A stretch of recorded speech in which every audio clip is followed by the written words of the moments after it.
आज मैं महामहिम में राज्यपाल से मिल करके और मगही भोजपुरी अंगिका को जेटेट परीक्षा 2026 में शामिल करने का मांग किया हूं। साथ ही मगही भोजपुरी अंगिका को झारखंड का क्षेत्रीय भाषा के रूप में ऐसो चिन्हित करने का भी मैं मांग किया हूं और महामहिम का आश्वासन भी मिला है कि इस संबंध में मैं सरकार को ऐसो सिफारिश भेजूंगा, क्योंकि मैंने तर्क दिया महामहिम को कि जाति, धर्म, भाषा, लिंग के आधार पर ऐसा भेदभाव नहीं होना चाहिए। मैंने महामहिम से इस बात को मैं रखा हूं और महामहिम का सकारात्मक जवाब मिला है, सकारात्मक आश्वासन मिला है। मैं महामहिम को इस संबंध में मैं शुक्रगुजार हूं कि उन्होंने सकारात्मक रिस्पॉन्स दिया है। और मैं राज्य के सरकार से मैं पूछना चाहता हूं कि पलामू जिला और पलामू प्रमंडल में गढ़वा, पलामू, लातेहार और संथाल क्षेत्र का गोड्डा, देवघर, दुमका, पाकुड़ क्या झारखंड का हिस्सा नहीं है क्या? झारखंड का जब हिस्सा है तो उस क्षेत्र में बोली जाने वाला भाषा मगही भोजपुरी अंगिका को क्यों दरकिनार किया जा रहा है? 2016 तक यानी 2013 के जेटेट परीक्षा में और 2016 के जेटेट परीक्षा में मगही भोजपुरी और अंगिका को क्षेत्रीय भाषा के रूप में शामिल किया गया था। तो इस बार क्या ऐसा हो गया कि आप बाहर का रास्ता दिखा दिए? माननीय मुख्यमंत्री जी और सत्ता पक्ष में बैठे हुए लोग ऐसा बोलते हैं कि बाहरी भाषा है, बाहरी भाषा नहीं चलता हो। तो बाहरी भाषा नहीं चलता हो तो क्या बाहरी भाषा जो भाषी जिला को है सो या बाहर कर दीजिए, झारखंड के नक्शा से बाहर करने का सिफारिश कीजिए। कैबिनेट का एक और बैठक बुला लीजिए कि बाहरी भाषा वाले जितने भी जिला हैं राज्य में वो सबको है सो साइड कीजिए।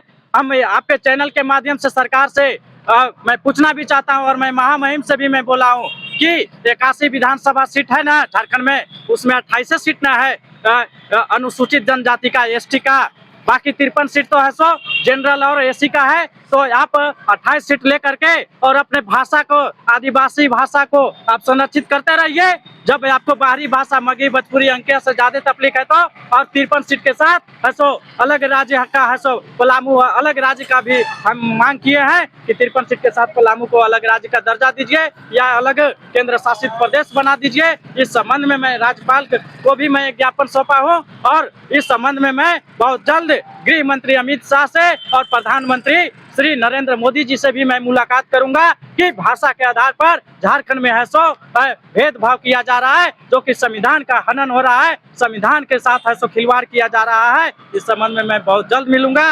और कमेटी में जो लोग बैठे हुए हैं, भाषा उच्च स्तरीय समिति का गठन किया गया है, उसमें राधा कृष्ण किशोर और दीपिका पांडे जो कि कांग्रेस कोटे से हैं, इन लोग तो पहले बहुत है सो गला फाड़ फाड़ करके कैबिनेट में बोल रहे थे कि शामिल कीजिए मगही भोजपुरी अंगिका को शामिल किया जाना चाहिए। अब उनका बोलती क्यों बंद हो गया? क्यों दबू बन गए? क्यों वो बोलने लगे कि कांग्रेस कमेटी के शीर्ष नेतृत्व का इंतजार कर रहे हैं? कांग्रेस कमेटी के शीर्ष नेतृत्व का भी मैं भी इंतजार कर रहा था। बार बार राधा कृष्ण किशोर बोलते थे कि मैं प्रदेश अध्यक्ष कमलेश जी को है सो मैं लिखा हूं पत्र, तो उधर से जवाब का इंतजार कर रहा हूं। तो क्या प्रदेश अध्यक्ष और कांग्रेस का शीर्ष नेतृत्व जब बोलेगी तब है सो सिफारिश करेंगे?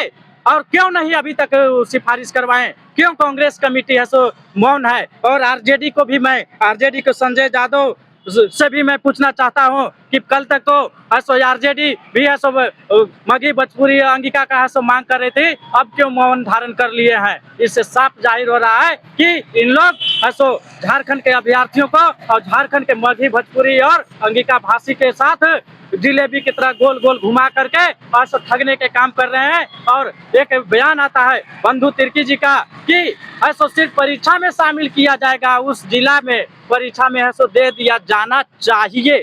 चाहिए क्या होता है जी? आप परीक्षा में, ठीक है, परीक्षा में शामिल करना चाहते हैं तो उसको भी स्पष्ट कर दीजिए, उसको भी पास कर देना चाहिए था। क्योंकि क्लोजिंग डेट जेटेट परीक्षा का ऑनलाइन का क्लोजिंग डेट 21 मई है। इन लोग अभी तक है सो सिफारिश नहीं किए, कोई स्पष्ट नहीं किए। तो क्या मगही भोजपुरी और अंगिका भाषा बोलने वाले लोग शिक्षक पात्रता परीक्षा में क्या नहीं बैठेंगे? मैं आपके चैनल के माध्यम से झारखंड सरकार से और ये भाषा कमेटी के जितने भी मेंबर हैं, समन्वयक हैं, राधा कृष्ण किशोर, दीपिका पांडे, संजय यादव, जोगेंद्र प्रसाद, सुदीप कुमार सोनू, सबसे मैं पूछना चाहता हूँ कि आप लोग झारखंड के लोग का बेवकूफ समझ लिए हैं और पलामू के लोगों का बेवकूफ समझे हैं। क्लोजिंग डेट है 21 मई, आप कब निर्णय दीजिएगा? आप पूछते हैं शिक्षा सचिव से कि कहाँ कितना भाषा बोला जाता है, आंकड़ा दीजिए, आंकड़ा दीजिए। कि IAS लोग कहाँ कहाँ से पढ़ करके आए हैं, उनको क्या पता है कि कहाँ पर क्या बोला जाता है?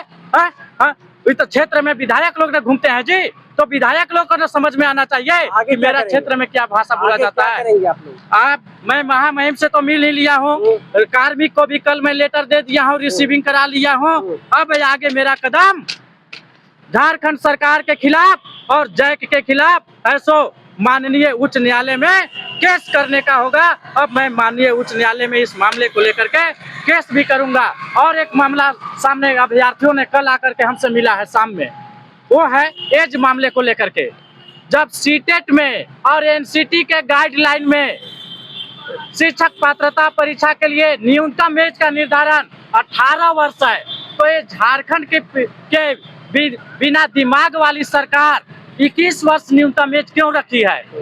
हम DLED और टीचर ट्रेनिंग है सो 20 साल में, 19 साल में, 18 साल में लोग है सो करके बैठे हुए हैं। वैसे अभ्यर्थी कम से कम राज्य में है सो 20,000 प्लस अभ्यर्थी हैं, जो कि 20 वर्ष होते होते तक 18 साल, 19 साल, 20 साल होते होते तक है सो DLED और टीचर ट्रेनिंग कंप्लीट कर लिए हैं।